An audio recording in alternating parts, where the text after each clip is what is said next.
Good afternoon and welcome to our lunchtime news broadcast. Here are the headlines. Namibia mourns President Hage Geingob.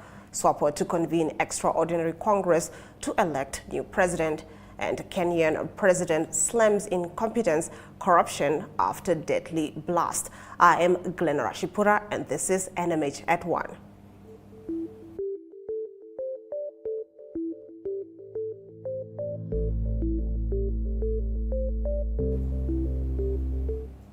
In our midday news update, the Swapo municipality welcomed members of the public together at the municipality parking lot for a candlelight ceremony on Sunday.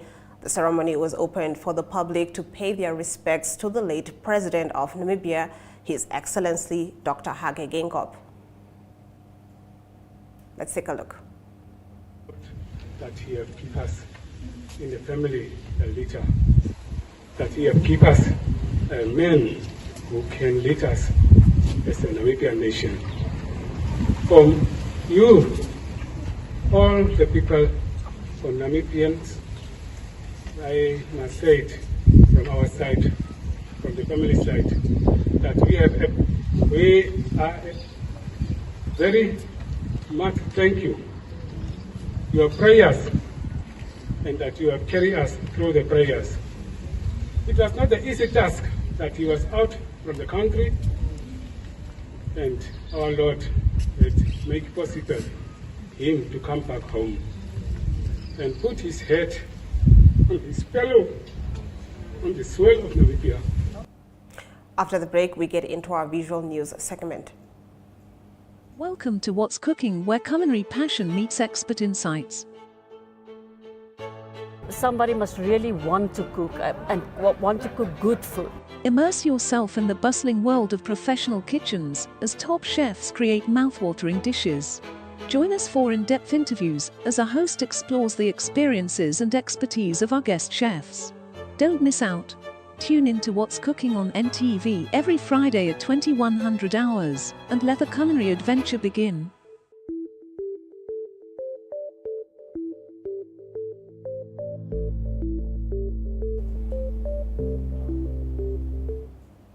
The former Vice President, Dr. Nangolo Mbumba, yesterday addressed Namibia for the first time as president following his inauguration on Sunday afternoon.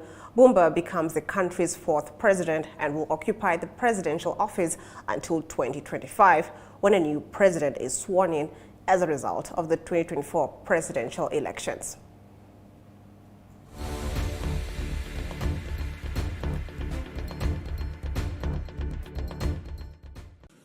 I accept with humility the noble assignment bestowed upon me, that of appointment as President of the Republic of Namibia, in accordance with Article 29, read together with Article 34 of the Namibian Constitution.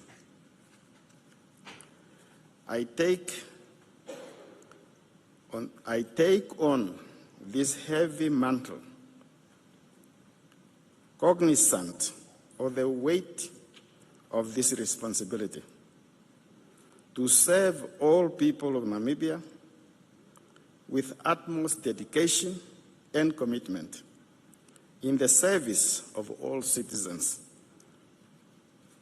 of the Namibian House in the land of the brave.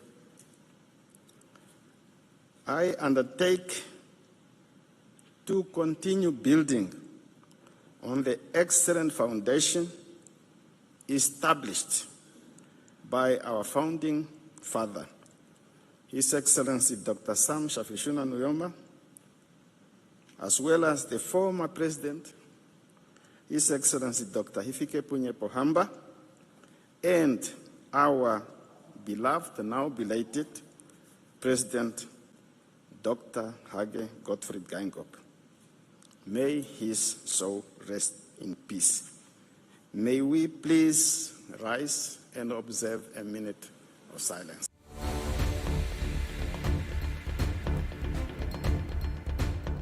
Up next, the newspaper review, but first, a quick ad break. Welcome to My.NA Cars, your ultimate destination for everything automotive.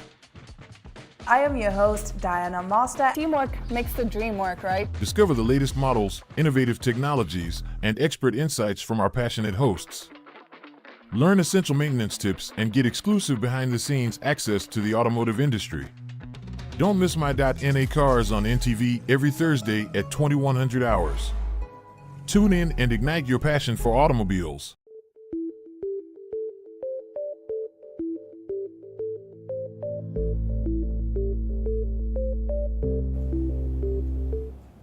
Let's start off the newspaper review with the front pages of Namibia's local newspapers, which today all pay tribute to President Dr. Hage Geingob.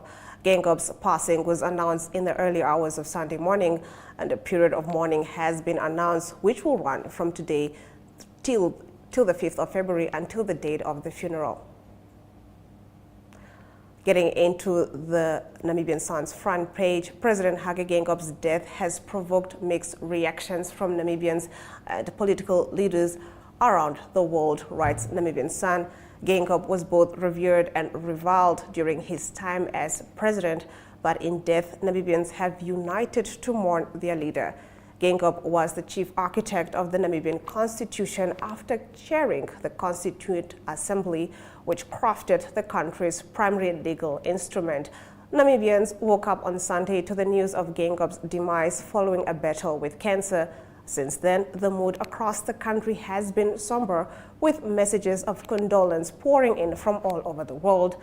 Geingob has largely been praised for broadening transparency and accountability within government ranks, especially after declaring his assets when he became president.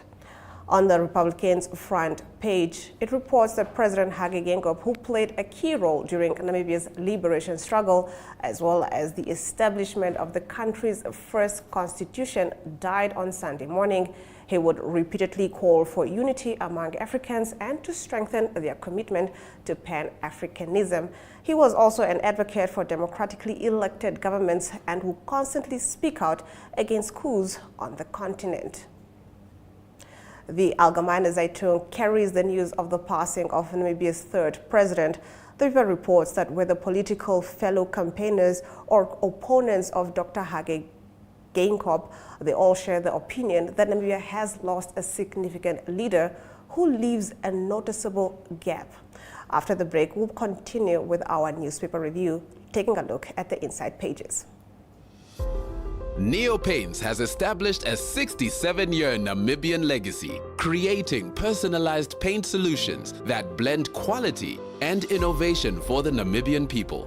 We pride ourselves in being a 100% Namibian-owned company, investing in our country and our people by employing and empowering true Namibians. With every brushstroke, Neopaints commits to our quality guarantee and always delivering a coat of excellence. At Neopaints, we always stay true to our country. We are as Namibian as you.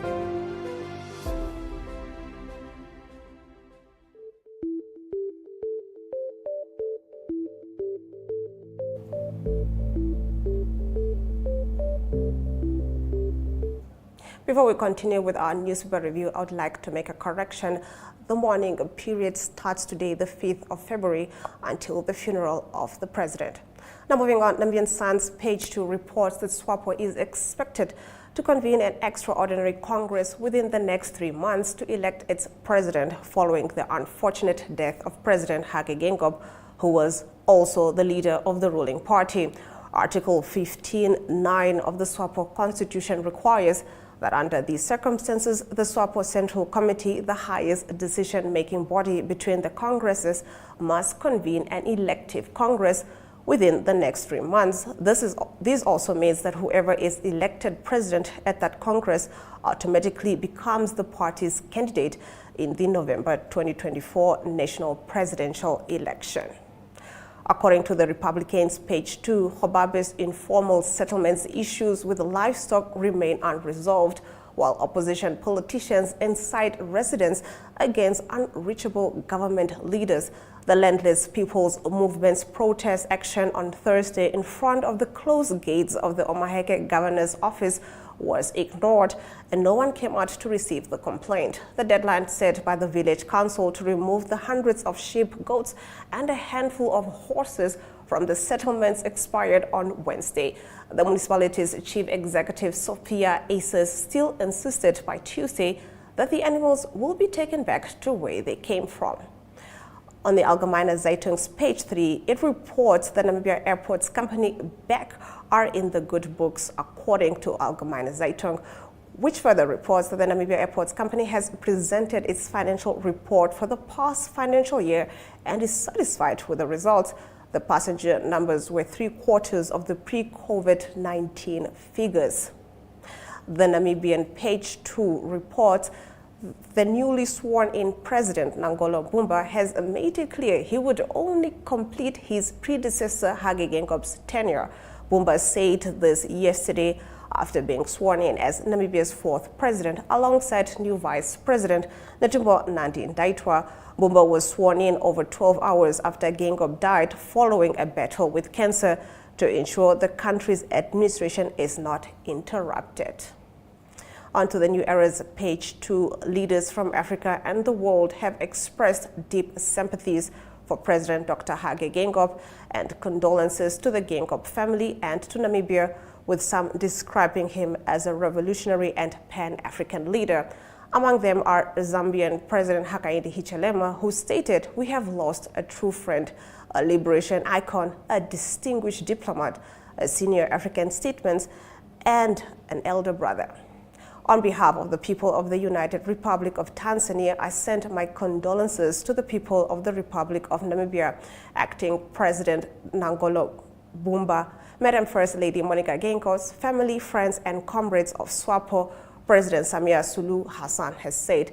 World Health Organization Tedros Adhanom Ghebreyesus also expressed that President Geingob was a visionary leader of Namibia whose courage epitomized his nation's reputation, the land of the brave, and his dedication to improving the lives and health for all Namibians will be his lasting legacy.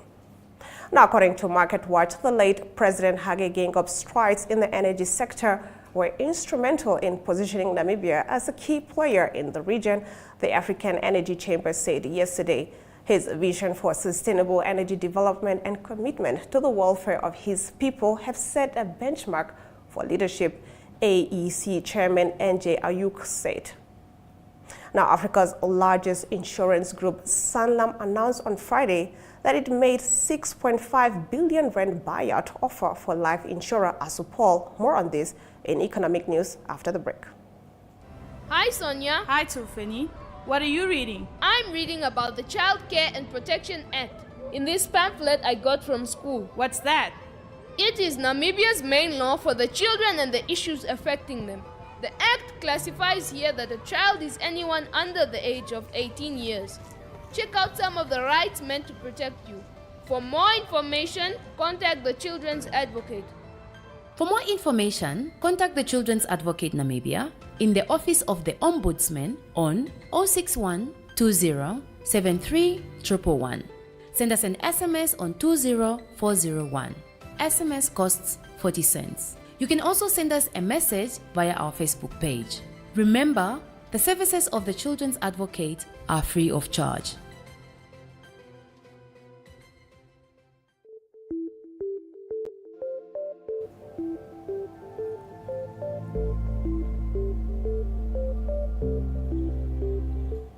Africa's largest insurance group, Sanlam, announced on Friday that it has made a 6.5 billion rand buyout offer for life insurer Assupol, intending to add to its already hefty life and savings portfolio. Assupol was founded in 1913 as a burial society for members of what was then the South African Police. The company has grown into a fully fledged life insurer with the slogan of serving those who serve, but it offers insurance and savings products to anyone. It had an embedded value of 7 billion rands as of its year-to-end June 2023, while at the end of that period, Sanlam reported a group embedded value of 61 billion rands for its covered business. It is listed on the Cape Town Stock Exchange, where it is valued at about 4.9 billion rand, while Sanlam is valued at about 158 billion rands on the JCE, and it is eyeing 50 million customers across Africa by 2025. The offer price represents a 32.17% premium to Assupol's shares. Sanlam said the acquisition would result in an enhanced product offering, including through the ability to capitalize on businesses' respective routes to market and leveraging cross-selling opportunities. Let's take a look at our economic indicators.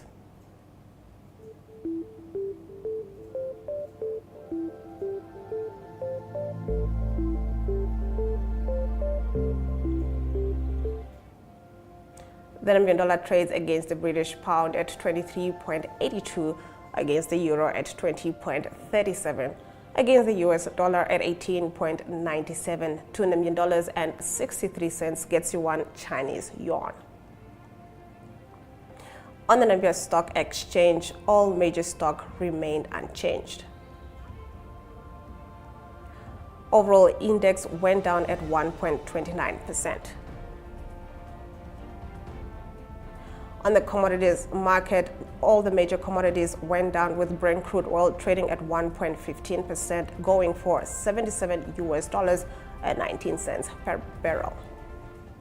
After the break, we get into our news from Africa. Hi, Kambaripa. Hi, Melissa. You look upset.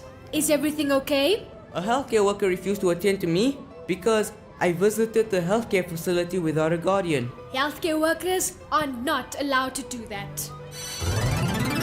This sounds like a job for your shield of survival. Huh?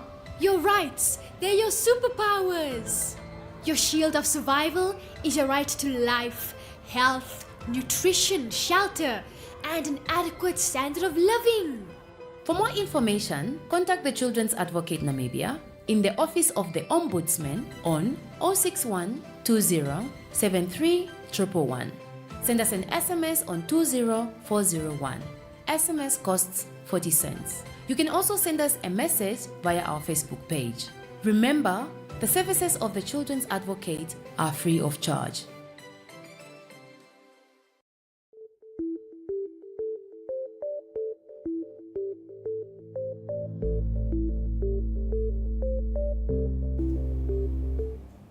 Getting into our news from Africa, Kenyan President William Ruto on Saturday blamed incompetent and corrupt government officials for a deadly gas blast in Nairobi that killed 3 people and injured 280.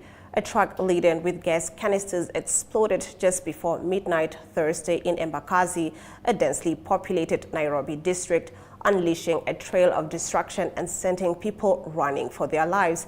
The Petroleum Institute of East Africa said on Friday that the explosion occurred at an illegal LPG refilling and storage site, whose owner and some customers had been convicted and sentenced in May 2023.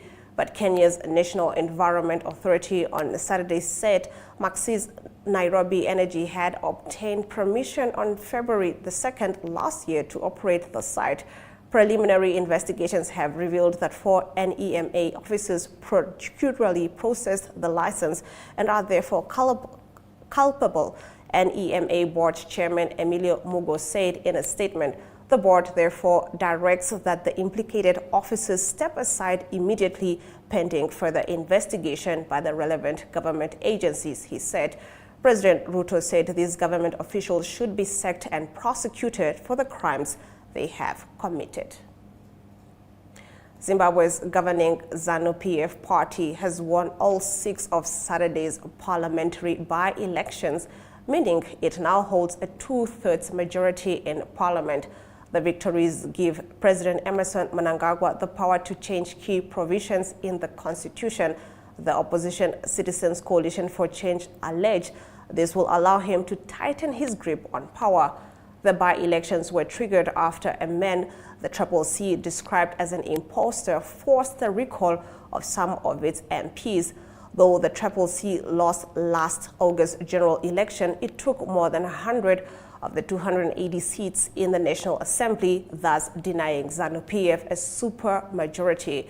But But then in October, Zengeso Chabangu, a name that up to that point was unknown to most people in Zimbabwe, wrote to the parliamentary speaker alleging some Triple C members had ceased to be members of the party. The party's leader at the time, Nelson Chamisa, immediately labeled Chabangu a fake and told the speaker to ignore the letter. But it was Chamisa who was ignored as the speaker duly declared vacancies in the constituencies. After the break, we'll be getting into our international news.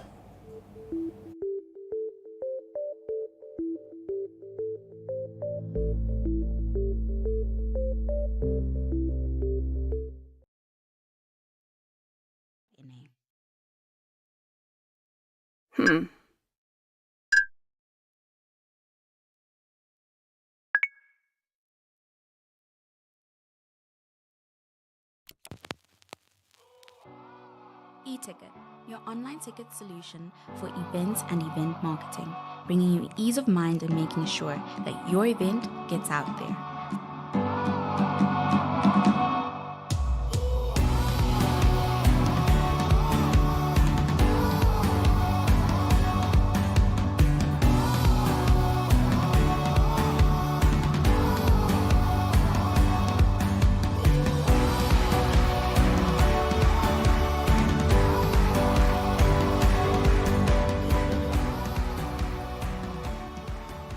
For more information, contact events@nmh.com.na.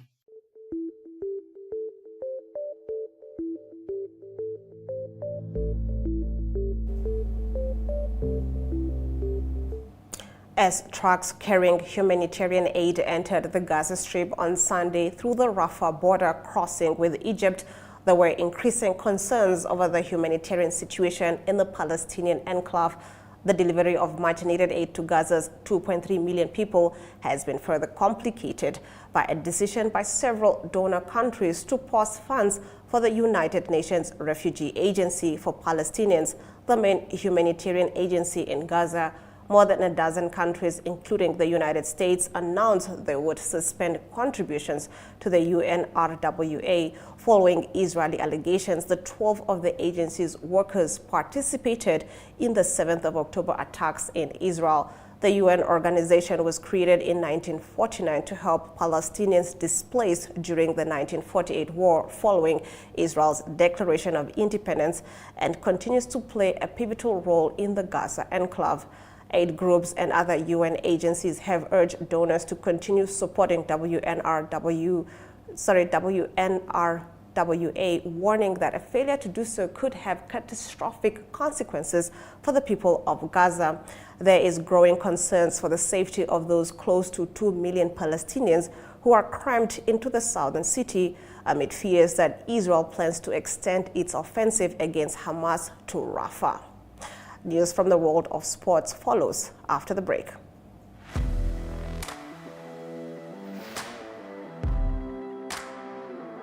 Hello and welcome to today's Sports Rep Show. I am your host, Jesse Jackson Kauraifa.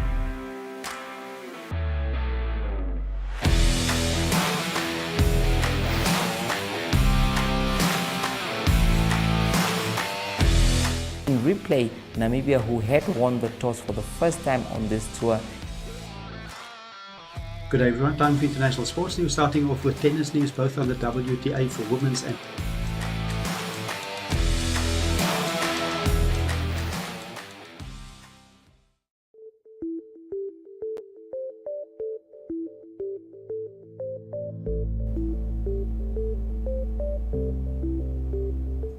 Getting into our local sports news, Philip Seidler finished in 48th place at the FINA World Championships men's 10-kilometer open water swim in Doha, Qatar on Sunday morning. However, he was the first finisher from an African country and based on the known criteria is therefore expected to have qualified Namibia for the 2024 Paris Olympic Games. The 25-year-old Seidler achieved the 16th place at the 2021 Olympics in Tokyo. Today's world title race was won by Krzysztof Razwowski from Hungary, followed by Marc-Antoine from France with the silver, and Hector Pardot from Great Britain with the bronze. South Africa's Henry Lau was the next African finisher behind Seidler by a difference of roughly 30 seconds. The Namibian national futsal team's historic first ever international clash against Tanzania in the first leg of the qualifiers for the Total Energies Africa Cup of Nations did not disappoint in terms of entertainment. Although the home team lost 5-2 to Tanzania, Ken Salote had fans entertained. George Haikali was smooth with his ball. Following a tense start at the Windhoek Showgrounds on Saturday night, Tanzania were gradually growing into the game with their fluid passing, which allowed David Jangendu to score the opening goal. Adam Abdallah was on fire as he backed a brace before halftime, including a powerful free kick which had Tanzania leading 3-0 at halftime. With the passing of His Excellency Dr. Hage Geingob, the third president of Namibia, this morning in Windhoek, all league matches which were scheduled, Depmarine Premiership as well as the FNB Women's Super League have been called off. Geingob wasn't merely a statesman but also an ardent supporter of football, throwing his weight behind both the Brave Warriors of Namibia and Liverpool. His fervor for sports extended further to athletics, rugby and cricket, with his insights often shared through his X account. Namibia's Sport Minister Agnes Shongarero and Chief Administrator of the Namibia Sports Commission, Freddie Muya, expressed these sentiments following the passing of the head of state. You would always find him wherever there's sport activities, especially football and rugby, sometimes cricket also. So he sent that message, and that's just, it was a few days back. He sent that message to the Brave Warriors to encourage them. Yet he was very, very ill. And it just shows us how he loved sport. It was in and in a sport of person. Yes, indeed, we have lost our head of state, the man who loved sport, starting from football being a patron, rugby being a patron, and a man of all sports in the country. It is a very difficult time that we remember him. He dedicated his life to the youth and sport in particular. Therefore, from the Sports Commission, we convey our message of condolences to the entire Namibian population.